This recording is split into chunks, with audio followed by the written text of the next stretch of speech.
And we're back. What's up, guys? Mike Murray here. Uploading this a little bit early this week. I had some free time on this beautiful Wednesday afternoon.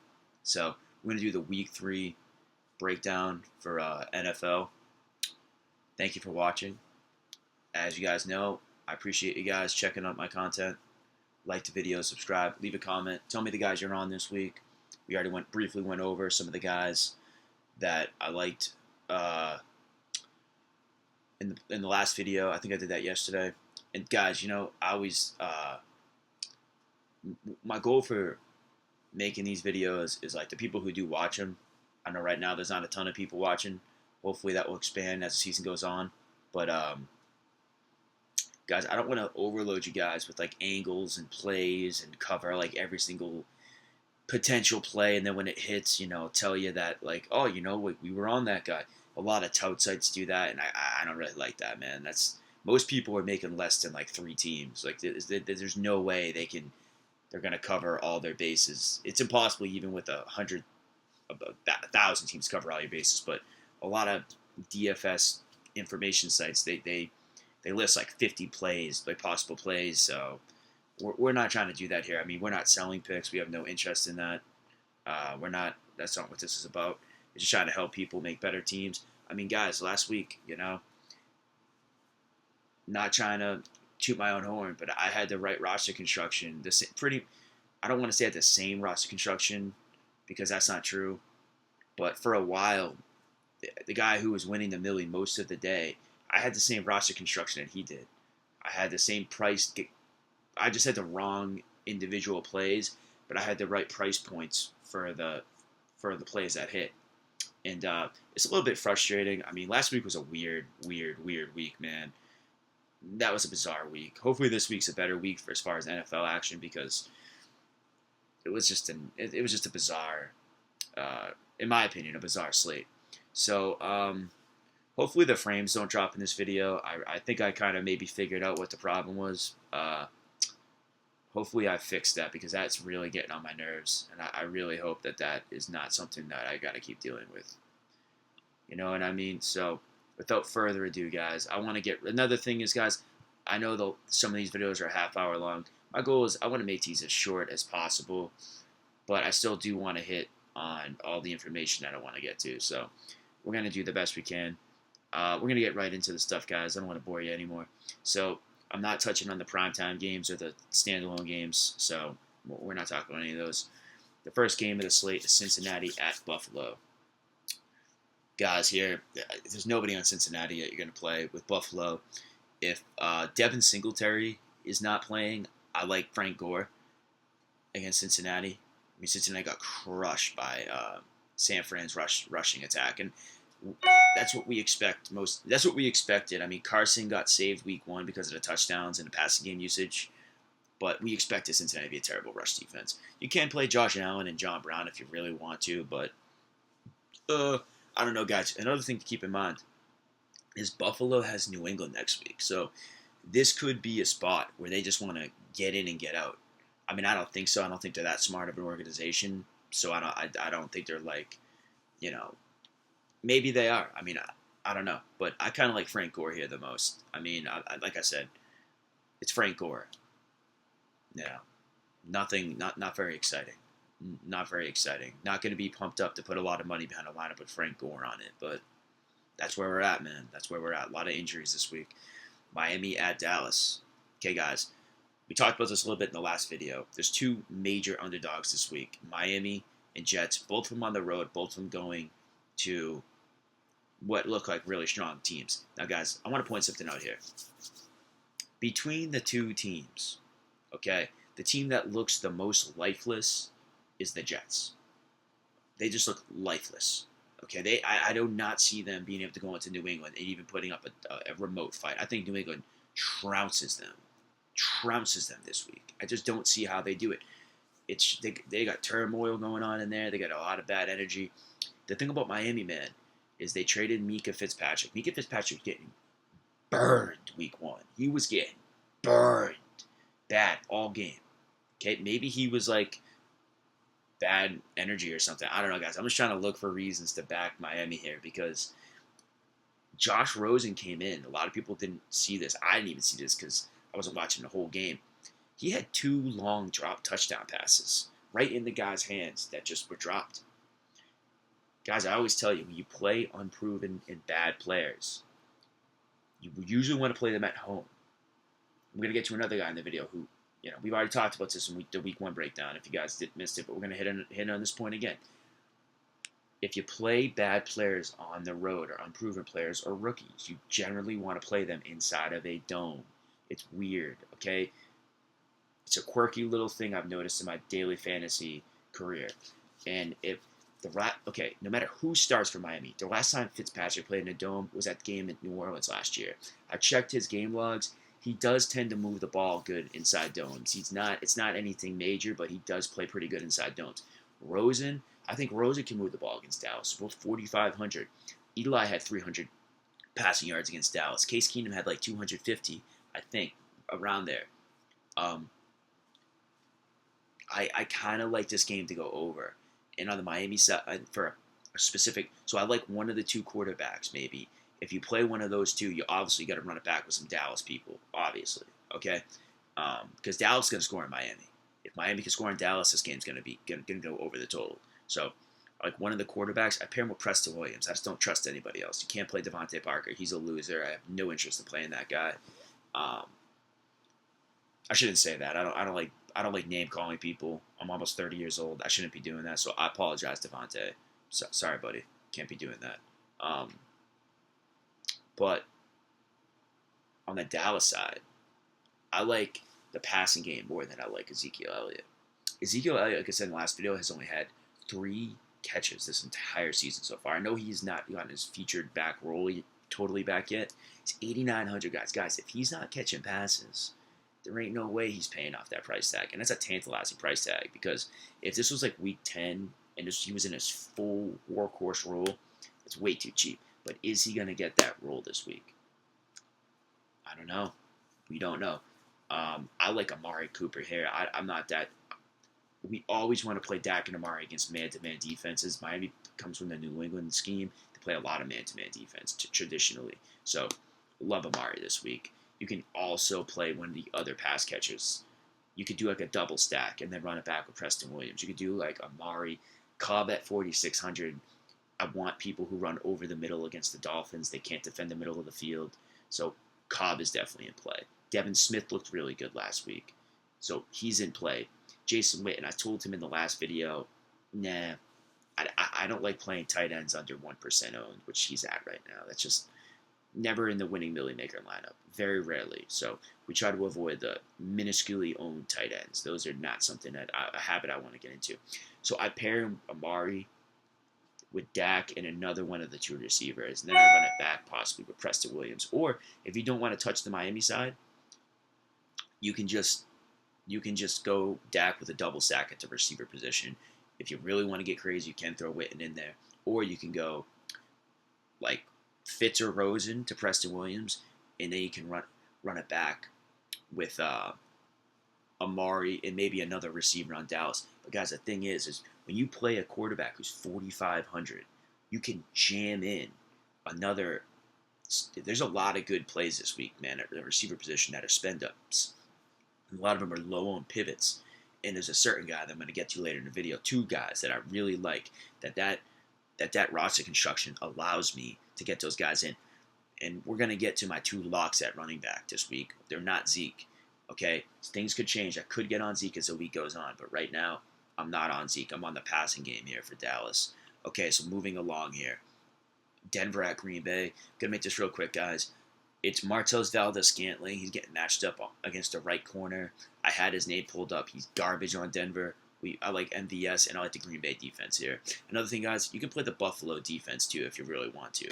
But Cincinnati they haven't really shown the preference to turn the ball over yet, to my knowledge. So, I don't know. Green Bay's defense is nasty. And Flacco's a bum, so I like that. For Atlanta, Indy, make this really simple, guys. It's Marlon Mack. Marlon Mack and Dalvin Cook are my 2 running backs this week. Done. End of story. Okay? That game, let's just move on. Atlanta, not impressed with Atlanta, man. Atlanta barely won that game against Philly. Philly was decimated with injuries. not a Dirk Cotter fan. I think Dan Quinn's job is on the line this year. I think nobody's talking about that. He's on the hot seat. Marlon Mack is so underpriced for his role. If this game script goes positive and the Colts have a lead, he's going to get like 25 carries around there and a couple targets, man. He's getting some targets in the passing game now. So, and even if they start trailing, they're not going to get blown up by Atlanta. They're at least going to hang within a touchdown. That means Marlon Mack will start catching passes, which is great. Okay, I like Marlon Mack a lot this week. That offensive line on Indianapolis is nasty. Nasty, nasty, nasty. He should be way more expensive than $5,900. That is a joke of a price. It's a joke of a price, man. Moving along, Baltimore at KC. Guys, I'm on Baltimore here. Okay? I'm on Baltimore here. Baltimore went into Kansas City last year, I think, as a 7 or 8 or 9 point dog. I'm sorry, I don't have it, the number up in front of me. They were a worse team last year. Kansas City, in my opinion, was probably a little bit better. Okay? Like, why are they 6.5? I understand why, but I'm taking Baltimore with the points here. And for DFS purposes, I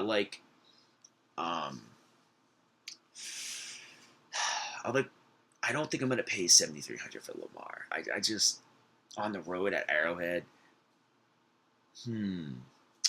I don't know. He's in play. I wrote him down on my sheet. He's definitely in play.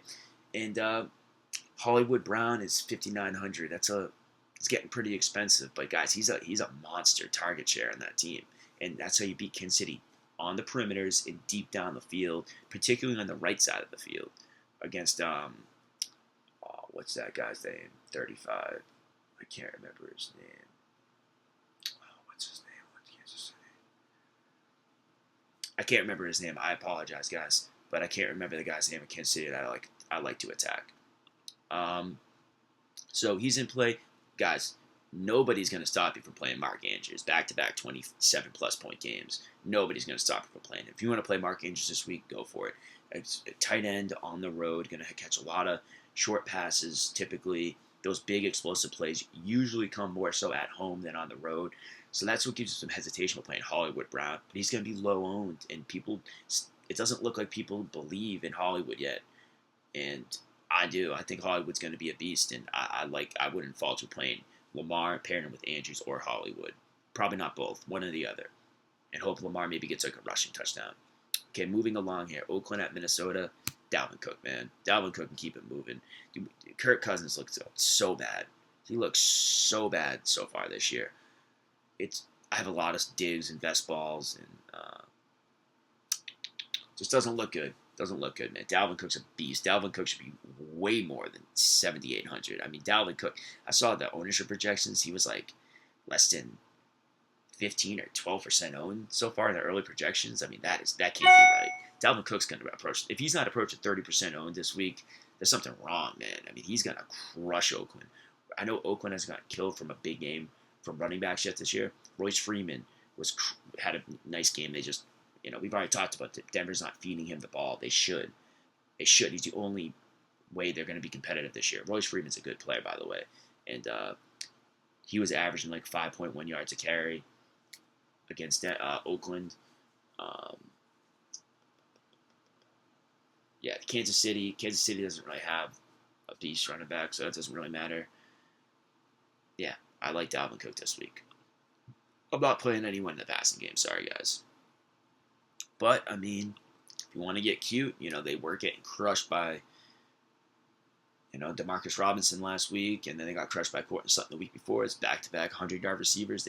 I think they've let up. So, if you want to take that chance, man, I mean, I wouldn't, but that's on you guys, man. Don't listen to me. You guys do what you want to do, but I guess you could play Stephon Diggs here or Thielen, whatever floats your boat. But come on, guys. This offense revolves around Dalvin Cook. Don't get cute. I got cute last week trying to play Todd Gurley for some godforsaken reason. It came between him and Dalvin Cook, and don't ask me why. Please don't ask me why I play Gurley over Dalvin Cook. I'm still very upset with myself about that. That would have made me, probably a couple $1,000s last week. So, oh well. What are you gonna do? You win some and then you lose some. New York Jets at the Patriots. Guys, Pats D, Sony, Antonio Brown. Let's just keep it moving. I mean, Can't play anybody on the Jets. AB's a great tournament play at 7,100 on DraftKings this week. The Jets have been getting crushed on the perimeter by receivers. Although Odell, that was a slant over the middle. We talked about this angle. Greg Williams was the middle of the field wide open. We all know that.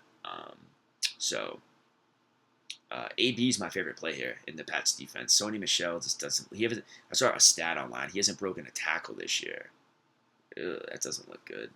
Played against the Dolphins last week too. So, hey man, I wouldn't play Sony Michel at 6K, not catching passes. That's not my cup of tea. But hey, you do what you want to do. Here's a game. The big game on the slate as far as ownership is going to be concerned is this Detroit at Philly game. This is a game I have some pretty bold takes on. Okay, I'm going to talk about the Philly side first and come back to Detroit. On Philly, it looks like Nelson Aguilar is going to be 30% owned at 3,600. Okay, guys, I'm not playing Nelson Aguilar at 30% owned. I'm not doing that, man. Maybe that'll come blow up right in my face. Maybe I'll lose all my money this week. I know Philly's decimated with injuries. I know. Okay, people are going to say, oh, Detroit's gotten killed back-to-back weeks by Keenan Allen and Larry Fitzgerald, both from the slot. Guys, go watch the tape. They were burning them. Nelson Aguilar's damage usually comes like on those little routes, like the flat routes, and then over the middle. Atlanta gives the middle of the field and the sides of the field, the flats in the middle of the field.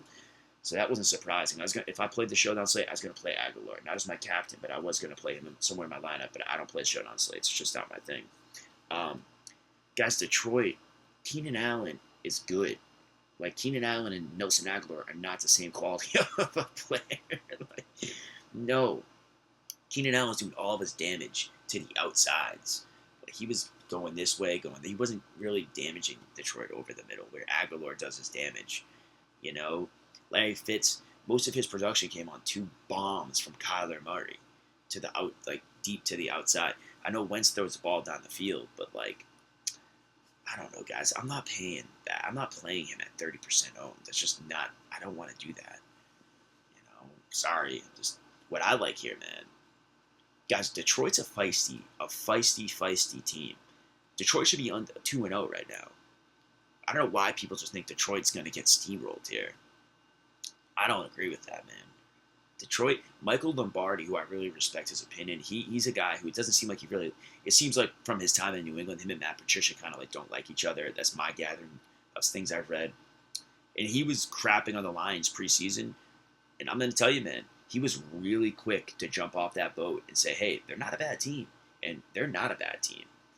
Okay? They got a big win last week. I don't see them going into Philly and just laying down here, man. They're going to come to play.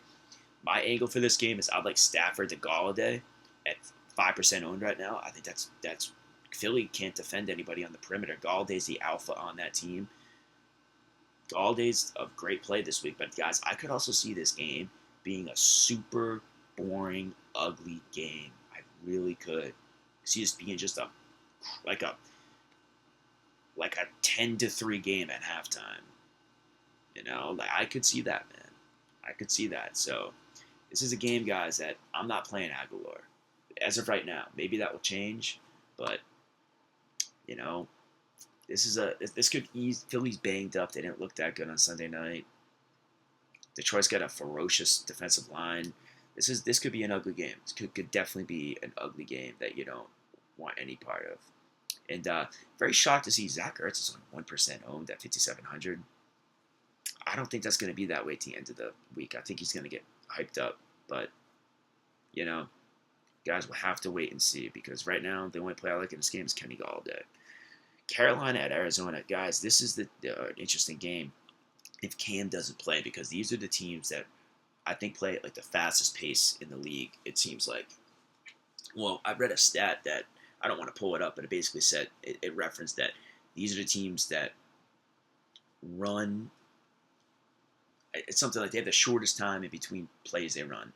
So this game could definitely go over, man. I don't want to tell you guys anybody on the Carolina side because I don't want to pay $8,700 for McCaffrey. He's like chalk right now.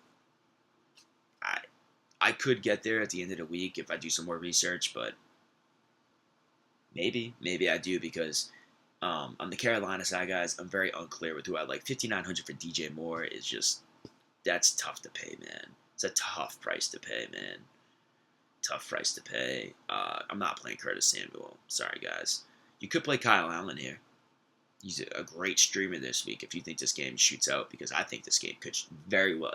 This game, more so than any other game on the slate, probably could be a shootout. And I said that in my other videos, guys. I think one of these Arizona games before Peterson gets back, it's going to be like a wild shootout. Is it going to be with Kyle Allen there? I don't know. It's tough to pair him with the receipt. Trust, if DJ Moore was like 4,900, I'd love him, man. 5,900 with Kyle Allen on the road is just gives me some pause. So I do see why people are playing McCaffrey. They're probably going to run everything through him this week. But what I really like this week is on the other side. I like David Johnson. I think David Johnson, guys, if you can get him in season-long leagues, he's a really good schedule coming up here. I'd target David Johnson. This is not that bad of a matchup. It really isn't. It's like an average matchup. I apologize, guys. My frames just dropped again, so we're gonna work through this. It's like an average matchup, but the really good matchup here is for Christian Kirk, and Fitz, because Carolina cannot defend. You saw it with Chris Godwin. They can't defend slot receivers kind of like crossing over the middle of the field. So those are the guys that very affordable. 5,000 for Kirk, 5,100 for Larry. Very, very affordable. Great plays. David Johnson's a very nice tournament play here, man. Very nice tournament play. I would not fault anyone for playing him at 6,800. When he's like 25, 26 points to pay off his price tag, easily could do that here. He's going to, like I said, I would target him in season long if you could. I like David Johnson coming up here. Where is, okay, moving along here. The Giants at Tampa Bay. I'm not playing, I got a lot of Daniel Jones in season long best ball drafts, but I'm not playing him here. Tampa's defense has improved. The Giants are going on the road. He'll have some big games here. He will. He'll have some pop games here. And you could play Evan Ingram here. They're going to run a lot of, if you go back to the preseason, they were running a lot of close to the line of scrimmage reads for Daniel Jones. So I'm not going to stop anyone from playing Evan Ingram. My only concern is the 6.5 point dogs on the road. Rookie quarterback, improved defense. I think Tampa's going to win the NFC South. Kind of a dicey spot, man. Kind of a dicey spot. Sorry. Kind of a dicey spot. I'm not sure I'm going to play Ingram. Have anything to do with the Giants this week. Not so sure. On the other side. Okay. Mike Evans is in play. The Giants can't defend number one receivers. Amari killed him. Who did they play last week? John Brown, I think, had a pretty good game against them. So Mike Evans is definitely in play. Chris Godwin, I'm not probably going to play him because he had a big game last week. Probably going to be a little overowned. Giants do have a history leaving the middle of the field open, so you could go there. If you're desperate, you could play Peyton Barber. Giants rush T on the road is probably not going to fare very well here. It's 6.5 point home favorite. Peyton Barber seems like he's separated himself from Ronald Jones. So I'm not going to stop anyone from playing Peyton Barber. If he fits, he wouldn't be a guy jamming on my team, but if he's fits in as your last piece, hey man, play him. He could pop off for a 20-point game here at 4,400. Crush his price tag. But Evans and Galladay are at the same price, 6,600 on DraftKings.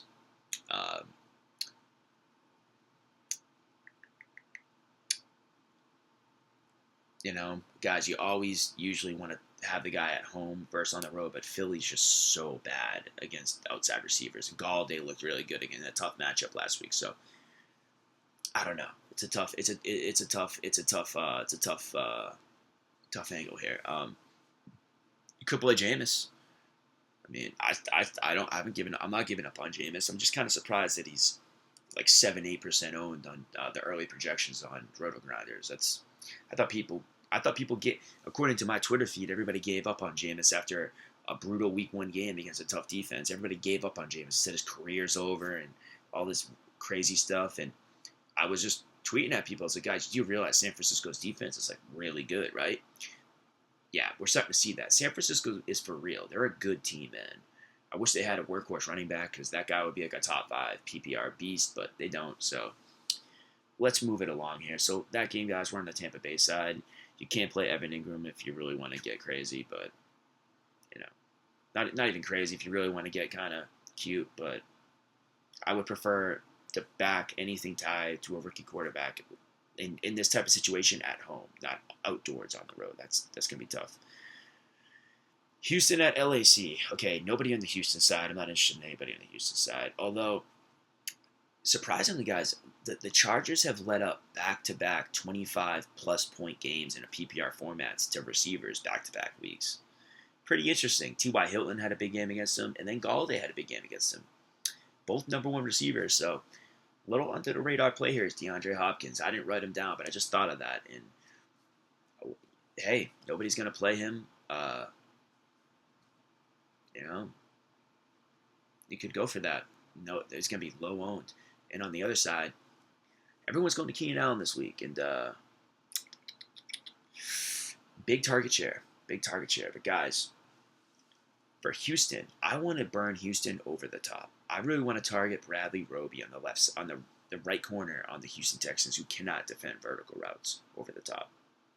If Mike Williams is still limited, I didn't really. I'm sorry, guys. I've been kind of busy this week. I didn't really get to see the snap percentages, but whoever is the secondary receiver running who can run if they can run a vertical route past Bradley Roby, they can pop off here. Like Travis Benjamin. This is what we talk about, guys. These these average mediocre players, role player type guys at home in soft matchups. That's Travis Benjamin right here. I think Mike Williams is still kind of banged up here, so not really crazy about him. I like Travis Benjamin here, though. I think Travis Benjamin could be a nice little dart throw in tournaments. Keenan Allen definitely in play. Not going to stop anyone playing him. He's been a beast so far this season. Houston's a terrible secondary, so a lot of interesting high-price receivers this week. Going to talk about another one in the next game. And another guy here, guys, I'm sorry, I didn't write this down. I'm going to go back to Houston here. Houston's rush defense has been dreadful this year without Perryman and Derwin James. It's been a garbage, man. Absolute garbage. You could play Carlos Hyde here. You could. Carlos Hyde's another guy. You could a little dart throw on the road. He's had like the highest rushing success rate in the NFL this year. Would like it more if it was at home and not on the road, but LAC is not like a very intimidating place to play. But as far as Keenan Allen goes, guys, getting back to the LAC side, I don't know if I want to play Keenan Allen as chalk. It seems almost like it seems almost too easy. It seems almost like too easy. I kind of more like going with a secondary receiver here who could, if Mike Williams was healthy, this would be a good spot for him because he runs deep down the field and he's a big play guy. So, yeah. Let's move on to the next game. And the final game is New Orleans at Seattle. Guys, we just got word today that Sean Payton is not naming Teddy Bridgewater the starter as of Wednesday afternoon. Interesting, because Taysom Hill's 4,400 on DraftKings. We always want our cheap QBs who aren't very good, especially on the road, to have some rushing upside, which he does. He could rush in a touchdown this week. And if I was going to pair him with anyone on this team, it'd be Michael Thomas. Nobody's going to want to play Michael Thomas because he has not had he did not look very good last week. 7,400, little tough to pay off that salary. Going to get a good matchup here against Seattle secondary. That's not very good. Just something to think about for tournaments. More so, what I like is on the other side. I think, guys, is going to be DK Metcalf's. This could be DK Metcalf's breakout game. When I see a rookie, man, I look for a couple things before, like with Calvin Ridley last year, I went back and I studied before that New Orleans game, which is a Week 3 New Orleans game, just like Ridley last year. I looked and I saw, what do I look for before I back a guy in a breakout spot? And Ridley did not come out of nowhere. He was getting a lot of snaps to start the season. Okay, he was doing damage in the first 2 weeks. He was catching touchdowns, getting yards. He wasn't getting like no catches and then 2 catches for 30 yards.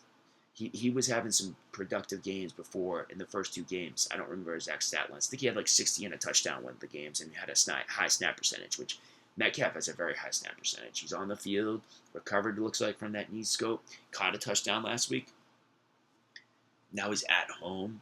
He's 3.2% owned according to RotoGrinders early week projections. He's gonna get probably shadowed by Lattimore. Lattimore has a lot of trouble with big physical receivers who run vertical routes past him. He's had trouble with Evans in his career, Mike Evans in his career. He's had trouble with Julio Jones in his career, and I think he had trouble with somebody else. I can't remember who that is, but I think he had trouble with another guy. Oh, Antonio Brown, but Antonio Brown more just like just a really good receiver. We're not gonna, it doesn't really fit into the prototype I just mentioned, but oh well, close enough. But I like Metcalf a lot. I'd only pay the money for Russell Wilson, who's 1% owned right now, according to RotoGround. Just 1.8% owned, if my memory is correct. I would only like Russell Metcalf if you ran it back with somebody, because to get Russell to crush value, you're gonna need like a shootout. There's a lot of good expensive QB plays this week. So this video is okay. We're going close to a half hour right now. I want to pretty much wrap this up with that, guys. Yeah, we hit on everything, man. We that's what I like this week.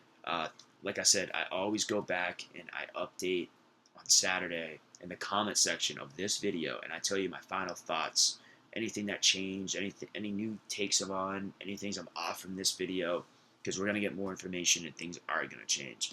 So that's gonna do it, guys. Like I said, right now, early in the week, I don't think the ownership projections that I'm looking at are very accurate because, like I said, right now it says that Dalvin Cook is not going to be chalk, and I think he's going to be a guy who gets hyped up as the week goes on. I don't see him coming in at anything less than 20-25% owned, and if he does, I'm all over it because if people don't believe in Dalvin yet, Green Bay is a tough matchup, and he crushed in that matchup. There's no reason at 7,800 that he doesn't crush in this matchup at home against Oakland. So, guys, I'm gonna wrap it up there. Wait a minute, I missed a game. I missed San Francisco and Pittsburgh. I'm sorry, guys. Very unprofessional of me. I forgot to write that game down. For Pittsburgh, nobody. You could play James Washington. Great pivot off of.